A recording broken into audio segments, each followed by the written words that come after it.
What's going on, everybody? It's Neil from 2AF. Man, it's the end of the month. We're going to do another gun history, gun story video. Man, we're here with my friend Chuck today, and we're going to be talking about Noveske Stainless barrels in general. So that's the history part, and the story part is going to be about his specific one because it's got a pretty cool story, I thought. So, man, I'm just going to start talking about Noveske barrels in general.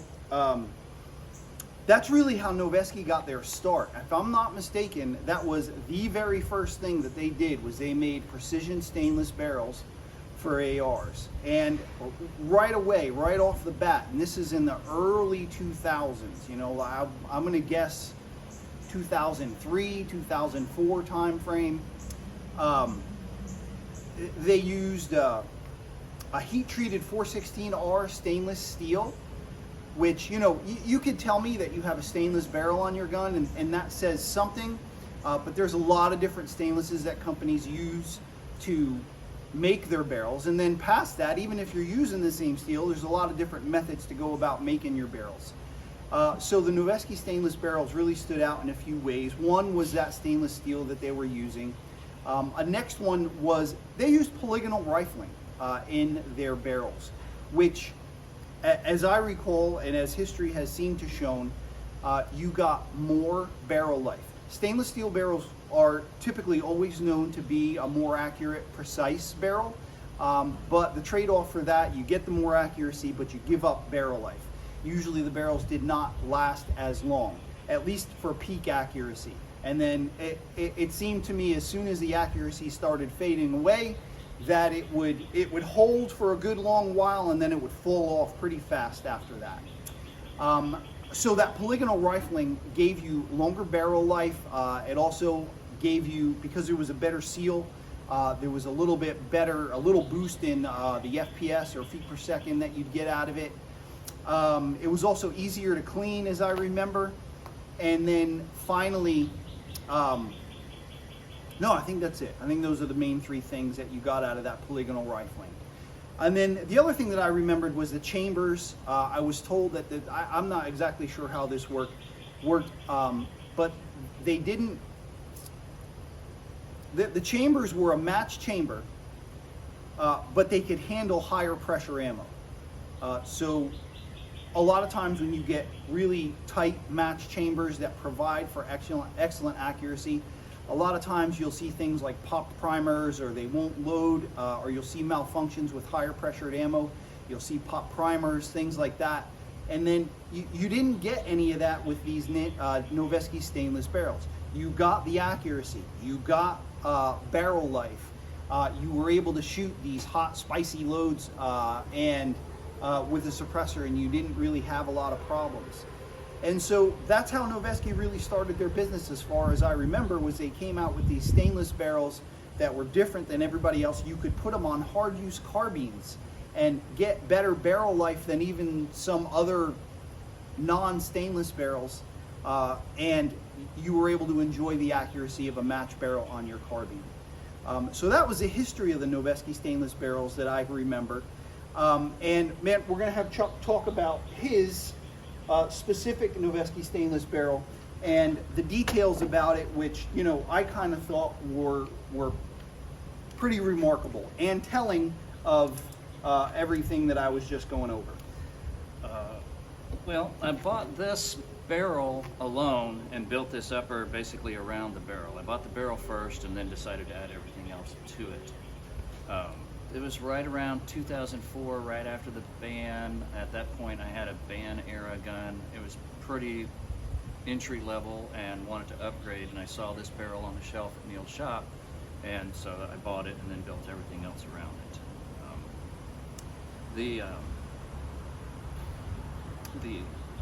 At the time, LaRue was what we were all going crazy after. So this is a LaRue stealth upper, LaRue rail, LaRue handguard. Just happened to have the Noveske barrel and built it around that.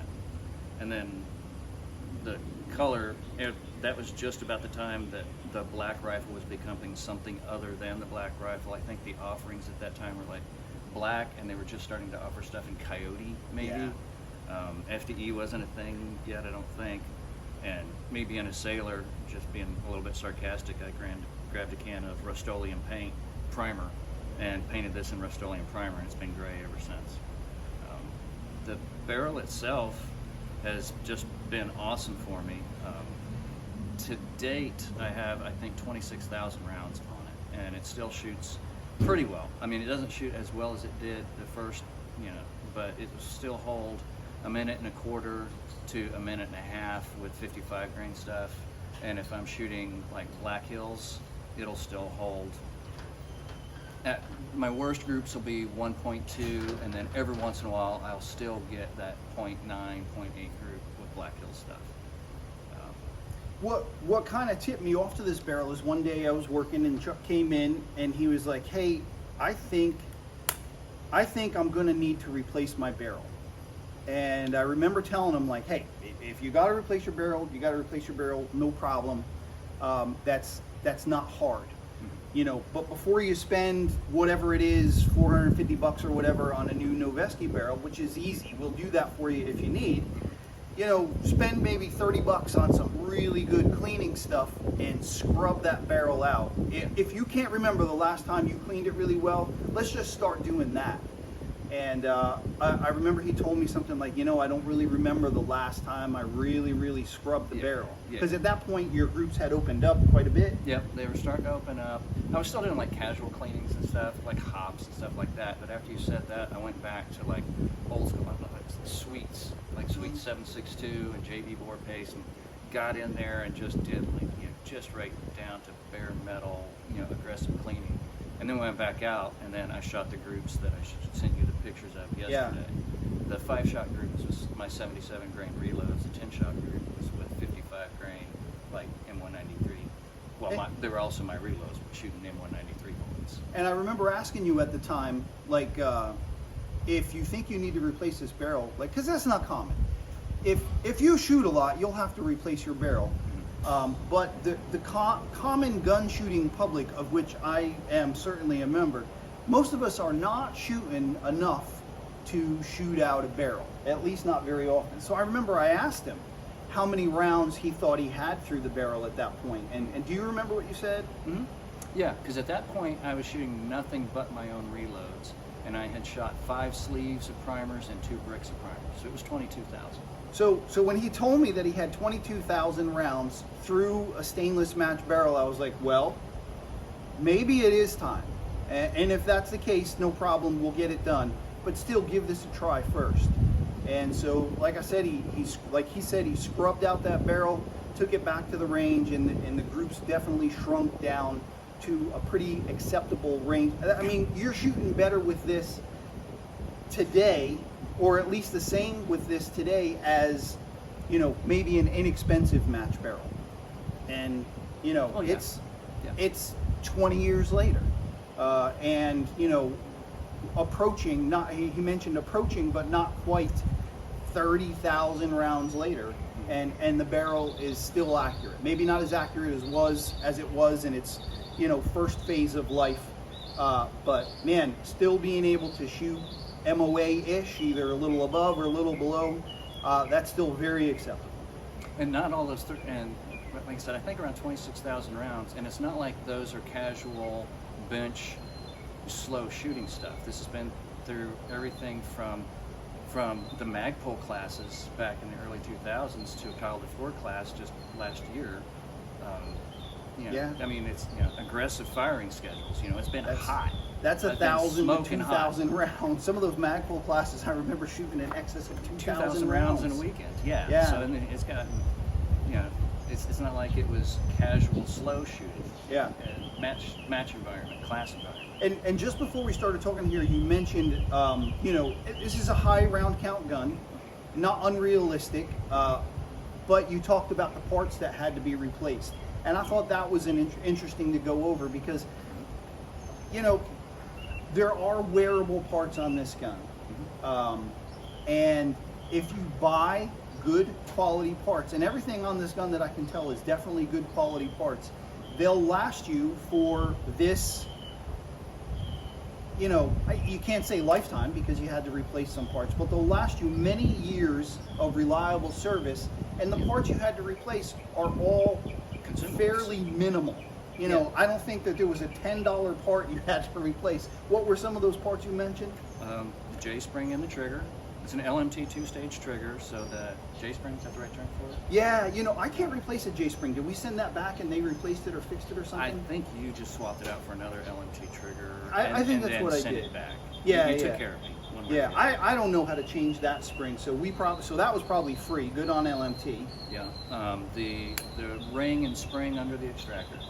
Yeah, few bucks. Okay. Gas rings. Few bucks. The pin on the charging handle. Oh yeah.